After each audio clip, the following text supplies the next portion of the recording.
अब ईरान पर अमेरिकी हमले से जुड़ी आज की बड़ी खबर है, क्योंकि ट्रंप ने आखिरी मिनट में ईरान पर हमला रोका और बीती रात ट्रंप ने दखल देकर हमला रुकवाया है।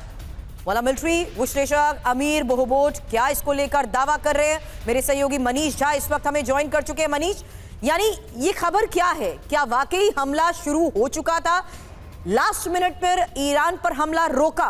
खबर क्या है? देखिए, सबसे बड़ी बात है कि जब प्रेसिडेंट ट्रंप ने ये कहा कि मदद भेजी जा रही है तो माना यही गया कि उस वक्त अमेरिका की तरफ से मिलिट्री स्ट्राइक के लिए हरी झंडी दे दी गई थी और कुछ अगर आप कह सकते हैं कि एयर स्ट्राइक जिस भी तरीके से तैयार किया गया था वो प्रोसीड किया जा चुका था। लेकिन फिर तय ये हुआ कि अगर इस वक्त हम हमला करते हैं और अगर वो सटीक हमला नहीं हुआ, अगर उसमें से रिजीम को पूरी तरह से नुकसान नहीं पहुंचा तो तुरंत ही फिर ईरान पलटवार करेगा। हालांकि इसकी भनक ईरान को भी लग गई थी और आप देखिए कि ईरान ने भी सब्सिक्वेंट एक्शन लेते हुए अपने यहाँ नोटाम जारी किया है और अपने एयर डिफेंस सिस्टम को भी तैनात कर दिया। तो वो जो सरप्राइज वाला एलिमेंट था वो यहाँ पर मिसिंग साफ तौर पर दिखाई दे रहा था और इसीलिए आखिरी वक्त में यूएस प्रेसिडेंट ने हमला रोकने का फैसला किया। लेकिन ऐसे में एक और बड़ी खबर मनीष ये है, जहां साफ है कि किस तरीके से ईरान पर अभी भी रेडी टू अटैक मोड पर है और कभी भी हमला हो सकता है। पूर्वी इराक में अमेरिकी लड़ाकू विमानों की तैनाती खबर आ रही है। इराक की उत्तरी सीमा पर इजरायली जेट तैनात हैं और पॉलीमार्केट के हवाले से फिलहाल ये बड़ी खबर क्या है, किस तरीके से अमेरिका की पूरी तैयारी है, क्योंकि कभी भी ईरान पर हमला हो सकता है।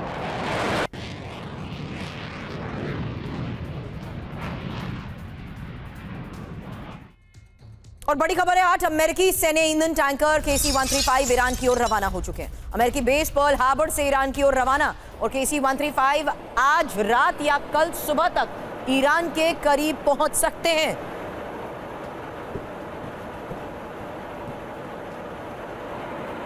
एक बड़ा बयान डोनाल्ड ट्रंप का कल था, जिसमें उन्होंने ये साफ कह दिया था कि बस मदद पहुंचने ही वाली है। और ऐसे में इस वक्त ये एक और बड़ी खबर है, जहां ईरान की हवाई घेरेबंदी कैसे हो रही है। खबर है हमले का पहला संकेत, क्योंकि पूर्वी इराक में फाइटर जेट्स तैनात, साथ ही पूर्वी इराक से ईरान की दूरी भी कम और आदेश मिलने के बाद ईरान पहुंचना भी आसान। हालांकि लगातार उड़ान भर रहे हैं जेट। दूसरा संकेत, 8 KC-135 पर्ल हार्बर से ईरान की ओर रवाना। एयर रिफ्यूलिंग के काम आता है KC-135। ईरान के पास पहुंचने में 18 से 22 घंटे लगेंगे। जून के हमले में भी यही पैटर्न अपनाया गया था।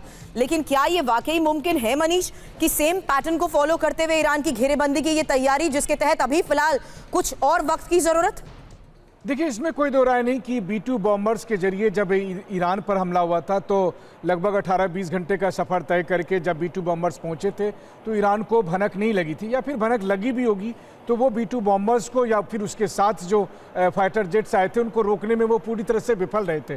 तो उस पैटर्न का इस्तेमाल किया जा सकता है, क्योंकि उन्हें पता है कि ईरान की एक सीमित क्षमता है। लेकिन हाँ, ये बात जरूर है कि अगर उन्हें टाइम से पता चल जाए तो वो B-2 बॉम्बर्स के खिलाफ या उसके साथ के जो फाइटर जेट्स हैं उनके खिलाफ बैलिस्टिक मिसाइल का इस्तेमाल करने से भी परहेज नहीं करेगा। और इसीलिए लगता है कि एक ही तरीके से अटैक करने से ज़्यादा बेहतर पेंटागन की स्ट्रेटेजी होगी एक सरप्राइज एलिमेंट देने की। दूसरी बात देखिए, अगर ईरानियन रिजीम को पहले 2 घंटे में या पहले 10-12 घंटे में ज़्यादा नुकसान नहीं पहुंचा तो उसके बाद फिर अमेरिका और इजराइल के लिए बड़ी चुनौती हो सकती है, क्योंकि ईरान पलटवार करेगा, जिसकी बात ईरान के विदेश मंत्री ने कल शाम फिर अमेरिकन टेलीविजन से बातचीत करते हुए साफ तौर पर कह दिया था कि अमेरिका वही गलती ना दोहराए जो गलती उसने जून। खबर आगे भी है मनीष, लेकिन उससे पहले एक और खबर है, जहां ईरान में प्रदर्शनकारियों को फांसी पर डोनाल्ड ट्रंप का यह बयान सामने आया और डोनाल्ड ट्रंप कह रहे हैं कि उनके पास ये खबर है कि फांसी रोक दी गई और ईरान में हत्याएं रुक रही हैं। हम दावों की जांच कर रहे हैं।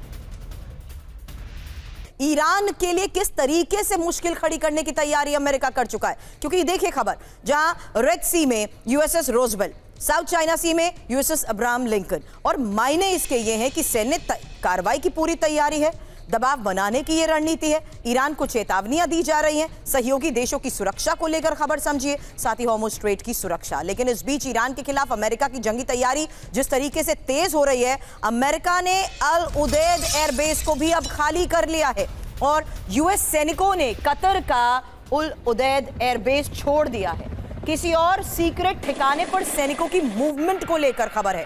मध्य पूर्व में यूएस का सबसे बड़ा एयरबेस उल उदैद यानी अमेरिका जानता है कि अगर वो वार करेगा तो ईरान भी नहीं रुकेगा, क्योंकि ईरान की भी पूरी तैयारी हो चुकी है। ऐसे में यूएस का ये एक और बड़ा फैसला है, जहां साफ है कि कैसे सीक्रेट ठिकानों पर सैनिकों की मूवमेंट को लेकर खबर है और यूएस सैनिकों ने अब कतर का उल उदैद एयरबेस छोड़ दिया है।